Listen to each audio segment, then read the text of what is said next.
Shalom, Bapak Ibu Saudara. Kita teruskan tema kita menjalankan kerajaan sorga di muka bumi. Dan kali ini kita masuk ke dalam poin yang tentunya utamanya lah ya, yaitu tentang Yesus Kristus ini. Siapa sebenarnya Yesus Kristus ini ya? Terkait dengan kerajaan sorga itu ya. Karena baik Yesus maupun Yohanes Pembaptis itu sama-sama memberitakan kerajaan sorga. Bertobatlah katanya, sebab kerajaan sorga sudah dekat. Nah, saudara tahu, Taman Eden itu adalah simbol daripada kerajaan sorga di bumi ketika manusia masih ditaruh dalam tahap awalnya. Belum makan pohon pengetahuan, belum berdosa, belum juga makan pohon kehidupan, belum kudus ya, belum serupa segambar dengan Tuhan. Kemudian datanglah Yesus Kristus berinkarnasi. Kita percaya dia akan Logos, adalah Elohim, yang adalah firman yang hidup, turun menjadi manusia. Sebenarnya Yesus itu, pribadi Yesus Kristus itu adalah kerajaan sorga di bumi. Ya. Itulah realita daripada kerajaan sorga di bumi. Sebelumnya, kitab-kitab sebelumnya itu hanya bernubuat. Dari mulai Taman Eden itu hanya simbol aja, bayangan kerajaan sorga di bumi, Taman Eden. Dan para nabi semuanya bernubuat tentang kerajaan Mesias. Ya, belum datang kerajaan sorga itu di bumi. Tapi ketika Yesuslah pertama realitanya kerajaan sorga di bumi. Bahkan Yohanes Pembaptis tidak termasuk di dalam kerajaan sorga realitanya ya. Karena dikatakan di dalam Lukas 16 ayat 16 itu Yohanes, kitab Nabi Taurat berlaku sampai zaman Yohanes ya. Tapi setelah artinya itu dalam arti nubuat kerajaan sorga itu dijalankan oleh nabi-nabi itu semua sampai Yohanes, walaupun Yohanes hanya mengatakan bertobatlah, kerajaan sorga sudah dekat, tapi dia sendiri masih masuk dalam katakanlah dispensasi perjanjian lama itu ya. Nah, ketika Yesus itu datang, masuklah suatu babak barulah, saya katakan begitu, yaitu suatu babak di mana penggenapan daripada kerajaan surga yang dinubuatkan dari mulai Taman Eden, kejadian sampai Maleak itu digenapi dalam diri pribadi Yesus Kristus itu. Itulah Yesus yang ketika Yesus itu berjalan di muka bumi di Palestina itu sebenarnya kerajaan surga turun ke bumi dan berjalan melayani. Yesus bilang, kalau aku mengusir setan, sesungguhnya kerajaan surga sudah datang ya. Bahkan dalam Lukas 17 Yesus bilang kepada orang Farisi itu, sesungguhnya kerajaan surga ada, itu terjemahan bahasa Indonesia itu di tengah-tengah ya. Sebenarnya kerajaan surga itu istilah Yunani entos, itu dia hanya muncul 2 kali. Di Lukas 17 dan di Matius 23. Kalau Matius 23 itu kalau kita tahu kan, kalau ingin ngerti satu istilah itu kita harus lihat konteksnya ya. Gimana istilah ini dipakai. Kalau di Matius 23 jelas dipakai, bersihkanlah dulu cawan ya sebelah luar, nanti entosnya dalamnya masih bersih. Jadi entos itu di dalam. Harusnya terjemahannya begini, sesungguhnya kerajaan sorga di dalam kamu. Tapi orang Farisi karena dia menentang Yesus sebagai rajanya, ya yang nggak ada efeknya kerajaan sorga dalam batinnya itu. Nggak ada efeknya sama sekali. Nah, tapi ketika nanti kita lihat ya, kalau orang percaya, nah nanti ya oke lah. Sekarang begini. Jadi kita tahu sekarang bahwa kerajaan sorga, realita kerajaan sorga di bumi itu adalah dalam pribadi Yesus Kristus. Terus begini, ada satu kasus nih di mana ada orang-orang Yunani mau ketemu Yesus. Dia ngomong sama Filipus, ini ada di Yohanes pasal 12, kita nggak usah baca lah itu ya. Terus anehnya Yesus menjawab sesuatu agak aneh ya, kalau sudah baca itu di Yohanes 12 itu. Jawaban Yesus begini, telah tiba saatnya anak manusia dipermuliakan. Dipermuliakan itu artinya mati, bangkit, duduk sebelah kanan Bapa, dipermuliakan. Terus dia ngomong begini, jikalau biji gandum itu tidak mati, jatuh ke tanah, dia tetap satu biji aja. Kalau dia mati, bangkit, atau dia mati, dia akan menghasilkan banyak buah. Jadi maksud Yesus begini, orang Yunani mau lihat saya, tidak usah ya. Nah, aku akan mati, bangkit, nanti akan banyak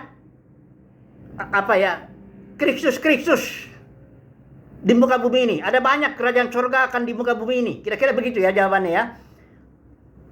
Jadi Jawabannya memang agak aneh, tapi sesungguhnya itu ada pengertian yang sangat mendalam. Bahwa aku datang ke bumi ini, ya, menegakkan kerajaan surga di bumi, tapi setelah aku mati, bangkit, dan tidur sebelah kanan Bapa mencurahkan Roh Kudus, disitulah kerajaan surga, umat kerajaan itu menjadi banyak. Yang pertama Roh Kudus itu 120 orang. Itu 120 orang itu kerajaan surga di bumi itu. Kenapa? Karena Kristus dalam batinnya, ya. Christ in you, katanya firman Tuhan di Kolose itu. Saya baca dulu ini. Ini penting sekali dia. Kolose 1 ayat 27. Saya baca versi ILD. Kristus yang ada di dalam kamu selaku pengharapan kemuliaan. Jadi Kristus itu, the kingdom of Christ is within you. Kristus yang di dalam batin inilah kita menjadi kerajaan surga di muka bumi ini. Hanya kita dengan tubuh masih dalam tubuh keinaan, tapi nanti ketika Tuhan Yesus datang yang biasa disebut kedua kali, kita diganti dengan tubuh kemuliaan. Ya, disitulah kita melayani di bumi dengan tubuh kemuliaan, menjalankan kerajaan surga di bumi. Untuk apa? Menaklukkan segala sesuatu. Nah, jadi sekarang begini. Perhatikan ya, Yesus itu bilang, ya. Sekali lagi saudara lihat ya, Yesus itu pemberitaan kerajaan surga itu memang dari kejadian, dari Taman Eden pun udah ada simbolnya. Tapi realitanya itu baru datang ketika Yesus Kristus berinkarnasi, logos, ya, menjadi manusia. Itulah dia kerajaan surga di bumi. Dan Yesus bilang, kalau nanti biji kandung mati, dia akan menghasilkan banyak buah. Saudara dan saya inilah sebenarnya kerajaan surga di bumi. Kita ini ditugaskan menaklukkan segala sesuatu di bumi. Jangan mikir-mikir lagi surga. Kerajaan surga sudah dalam batin kita, ya. Kita sudah menjadi warga negara kerajaan surga. Ini kalau orang-orang agama ya, beragama Kristen itu biasa mati dulu kau nanti masuk surga. Masuk kemana? Surga jauh di sana katanya. Nanti kita pergi dari sana. Yerusalem baru lah, entah rumah Bapa lah namanya. Ada yang bilang apartemennya indah lah, jalan dari emas, kacau-kacau begitu, ya. Karena dia nggak paham bahwa tujuan Bapa itu menegakkan kerajaan surga di bumi, dan realitanya dimulai dengan Yesus Kristus. Dan ketika Yesus Kristus mati, bangkit seperti biji gandum, mulailah menyebar kerajaan surga di bumi itu. 120 orang itu pertamanya ya. Terus menyebar. Tapi sayangnya gereja kan pecah berantakan karena masing-masing bukannya menjalankan kerajaan surga di bumi, tapi para pemimpin ini malah mendirikan kerajaannya sendiri. Tarik murid kepada diri sendiri, tarik uang kepada diri sendiri, bangun kerajaan sendiri. Itulah serangan serigala ganas. Ya, jadi gimana nih? Saya terlalu semangat ini ceritanya ini. Tapi ini panjang, kita bisa banyak cerita ini ya. Tapi intinya beginilah, udahlah kita ambil kesimpulan dulu. Yesus Kristus datang ke bumi ini. Dia mau menegakkan kerajaan surga di bumi. Itu makanya Yesus ajarin sama muridnya berdoa begini. Datanglah kerajaanmu.